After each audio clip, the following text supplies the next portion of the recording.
Kalau kamu patah tulang, hasil ronsennya kan kelihatan jelas ya, ada garis putih bergerigi gitu. Iya, dokternya tinggal nunjuk layar aja kan buat ngasih tahu masalahnya. Bener banget. Nah, tapi coba bayangin kalau kita bisa meronseng penyesalan manusia. Layarnya pasti langsung buram, atau mesinnya malah rusak sekalian. Pernah nggak sih kamu, ya kamu yang lagi dengerin ini, merasa kayak punya kendali penuh atas waktu? Wah, ini ilusi yang sering banget kejadian sih di kehidupan sehari-hari. Iya kan? Kita ngerasa pegang kendali sampai akhirnya realita nampar kita dan ngebuktiin kalau kita tuh salah besar. Jadi hari ini kita bakal ngebedah anatomi dari sebuah penyesalan lewat satu cerita pendek fiksi. Judulnya Seandainya Waktu Bisa Ulang Kembali ya. Betul. Teksnya ini singkat banget sebenarnya, tapi bener-bener nelanjangin habis-habisan gimana ego kita sering salah ngitung waktu.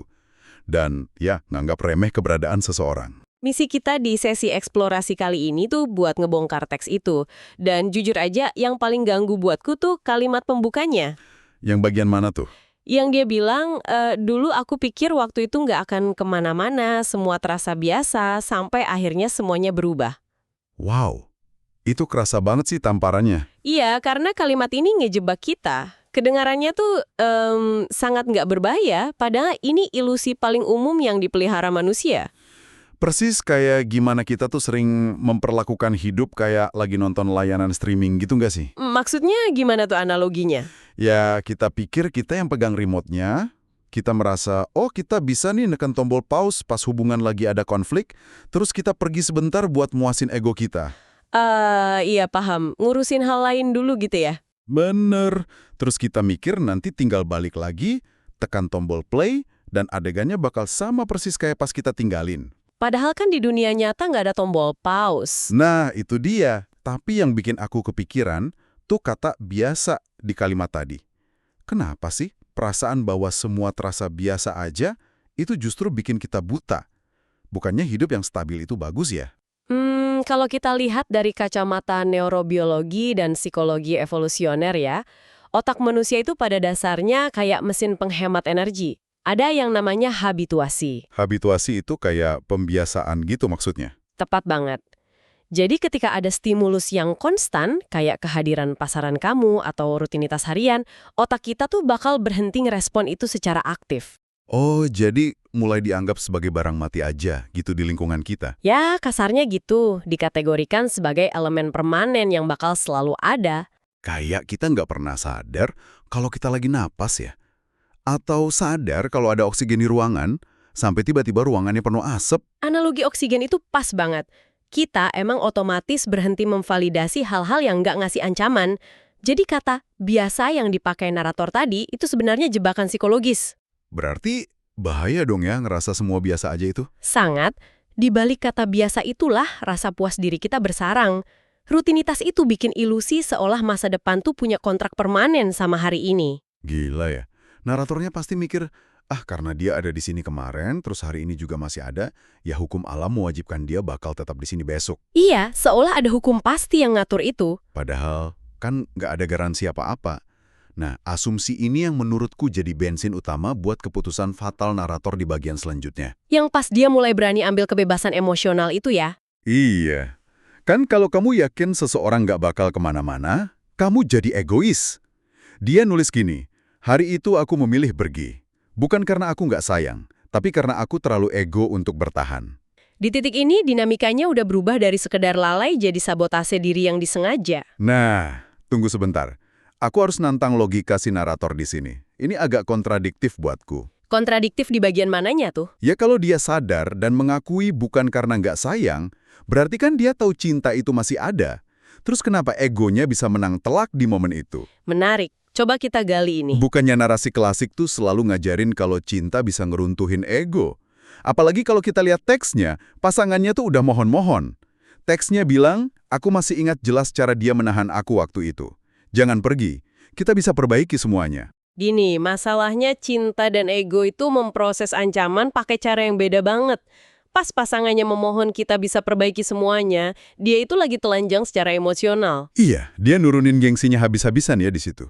Benar-benar rentan. Betul, logika romantis kita pasti berharap narator bakal ngerespon kerentanan itu dengan pelukan. Tapi otak primitif narator justru ngerespon konflik emosional yang intens ini sebagai ancaman buat harga dirinya. Oh, jadi egonya ngerasa diserang nih. Tepat. Dalam psikologi, pas ego merasa terancam buat ngaku salah atau kelihatan lemah, otak tuh langsung memicu respons fight or flight, bertarung atau lari. Berarti tindakan dia melangkah pergi itu sebenarnya dia lagi lari dari rasa nggak nyaman ya? Flight response gitu? Sebenarnya lebih kompleks dari itu. Perilaku dia di detik itu adalah kombinasi mematikan dari fight dan flight sekaligus. Coba perhatiin detail kalimatnya. Yang mana tuh? Dia bilang, tapi aku malah memilih diam dan melangkah pergi tanpa menoleh. Iya, sedih banget bayanginnya. Nah, melangkah pergi itu emang respons lari atau flight, melarikan diri dari konfrontasi. Tapi bagian memilih diam dan tanpa menoleh itu sebenarnya respons fight. Itu bentuk agresi. Tunggu. Diam itu bisa dibilang bentuk agresi? Masa sih? Bukankah dia diam karena emang bingung aja mau ngomong apa? Jelas bukan. Kata kuncinya ada di kata memilih. Silent treatment di tengah argumen yang intens itu senjata psikologis yang sadis banget. Wow, jadi diamnya itu disengaja buat nyerang pasangannya. Betul sekali. Itu dipakai buat mendominasi keadaan. Pas ada orang nangis-nangis, memohon ke kamu, terus kamu cuma ngerespons pakai keheningan yang kosong, kamu tuh lagi merebut semua kuasa di ruangan itu. Gila, jadi dia kayak lagi ngehukum pasangannya dengan menolak memvalidasi rasa sakit mereka ya? Persis. Dan gerakan tanpa menoleh itu menyempurnakan dominasinya. Kayak nampar secara fisik tapi nggak pakai tangan ya. Dia seakan ngirim pesan, penderitaanmu di belakangku sana tuh nggak cukup penting buat bikin aku muter leher. Iya, sekejam itu prakteknya. Kalau dipikir-pikir, ego di momen kayak gitu tuh berfungsi mirip baju zirah. Baju besi pelindung buat perang itu? Betul, baju zirah kan ngelindungin kamu dari tebasan pedang, ngasih rasa aman instan. Tapi bayangin kalau kamu jatuh ke sungai.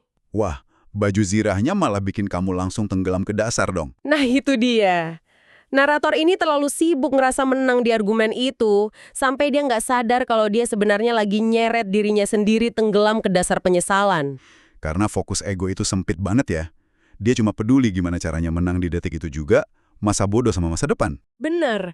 Dan ini yang bawa kita ke lapisan psikologis berikutnya, di mana kalkulasi narator ini hancur berantakan. Ah, bagian pas dia ngebongkar ekspektasinya yang ternyata meleset jauh, dia bilang, aku pikir masih ada waktu untuk kembali.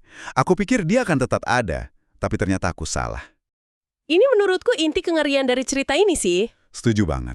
Buat kamu yang lagi dengerin, coba diingat-ingat berapa kali kamu ngelakuin salah perhitungan kayak gini.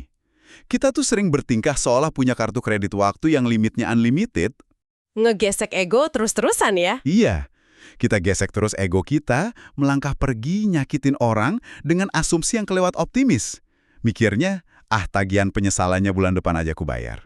Aku tinggal minta maaf besok, toh dia pasti masih nungguin di situ. Ada istilah medis loh buat fenomena itu, namanya optimism bias atau bias optimisme. Bias optimisme tuh gimana cara kerjanya? Manusia emang secara genetik diprogram buat ngeremehin kemungkinan hal buruk bakal kejadian ke diri mereka sendiri dibanding ke orang lain. Oh, jadi kita mikir musibah mah cuma kejadian di hidup orang lain, nggak bakal kena ke kita. Tepat.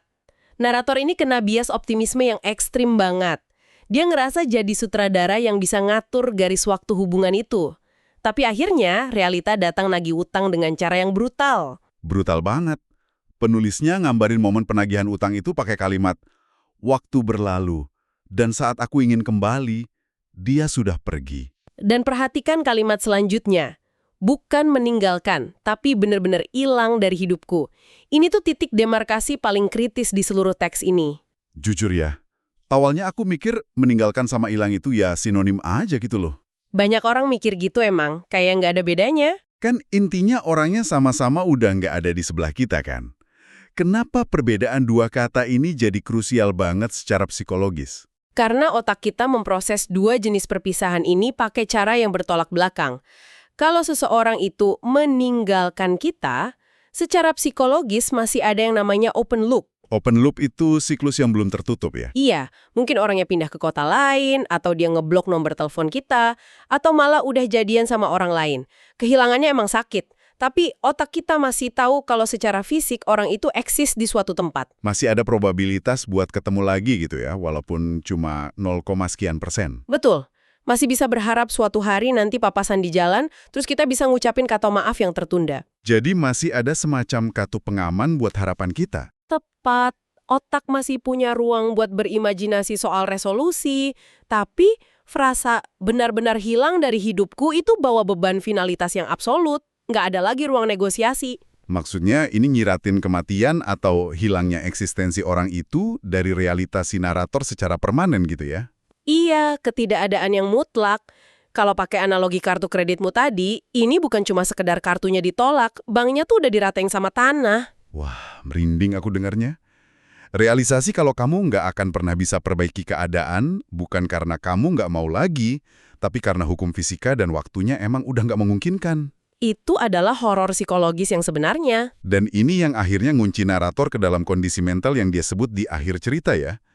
Dia nutup pengakuannya dengan kalimat, sejak saat itu, satu hal yang selalu menghantuiku adalah, seandainya aku nggak pergi hari itu. Seandainya ini adalah manifestasi dari apa yang kita sebut pemikiran kontrafaktual.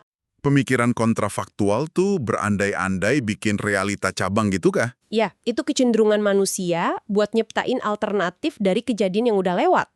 Dan masalahnya, memori tentang realita alternatif itu selalu dibikin ideal sama otak kita.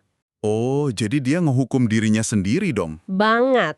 Dia membandingin realitas saat ini yang penuh kehampaan sama ilusi masa lalu di mana dia milih buat tetap tinggal dan semuanya berujung bahagia.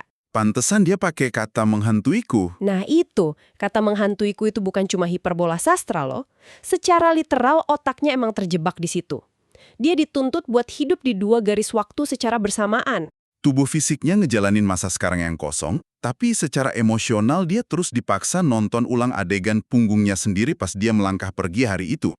Gila sih. Menjalani dua garis waktu barengan gitu pasti nguras habis kewarasan dia. Dan kalau kita tarik mundur lagi ke awal, semua penderitaan tanpa akhir ini, hantu masa lalu ini, dipicu cuma gara-gara satu keputusan egois yang mungkin durasinya cuma beberapa detik aja. Cuma demi kelihatan keren dan gak terkalahkan selama 30 detik, dia ngorbanin masa depannya. Itulah tragedi terbesar dari sebuah ego ya.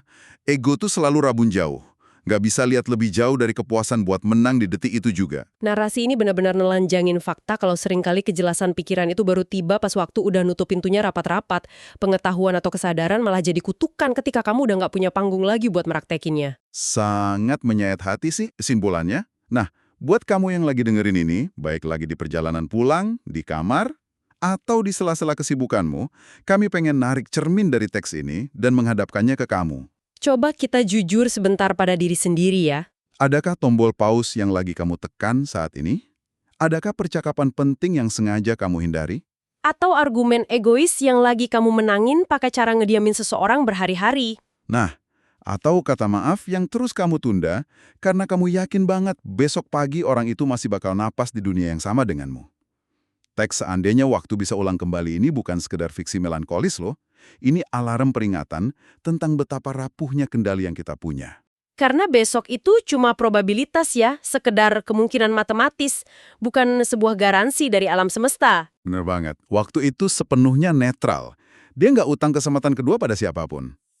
Oke, kita udah ngebedah gimana rutinitas itu nipu kita, gimana ego maksa kita lari, dan gimana penyesalan akhirnya ngejebak kita dalam garis waktu yang nggak nyata. Pembahasan yang cukup berat, tapi penting banget ya. Iya. Dan sebelum kita benar-benar mengakhiri eksplorasi kita hari ini, ada satu pemikiran terakhir yang pengen aku tinggalin di kepalamu. Sesuatu buat temenin sisa harimu. Silakan. Hukuman terberat dari memperturutkan ego ternyata bukanlah kehilangan orang yang kita cintai. Kehilangan itu rasa sakit yang ujung-ujungnya bisa memudar seiring waktu. Hukuman yang sebenarnya, siksaan yang paling kejam, adalah kutukan buat hidup berdampingan dengan memori tentang punggungmu sendiri. Menonton dirimu melangkah pergi, tahu persis kalau kamu sebenarnya punya pilihan buat tinggal, tapi kamu malah membuangnya. Menyesal di akhir emang nggak pernah mengubah apa-apa. Tepat. Jika hidup ini adalah sebuah kanvas, maka kata seandainya itu cuma cat air yang nggak akan pernah punya kekuatan buat menghapus lukisan yang udah terlanjur mengering. Pertanyaannya untukmu sekarang, di momen konflikmu berikutnya, apa yang bakal kamu pilih? Memenangkan egomu selama 5 menit, atau menyelamatkan waktumu seumur hidup?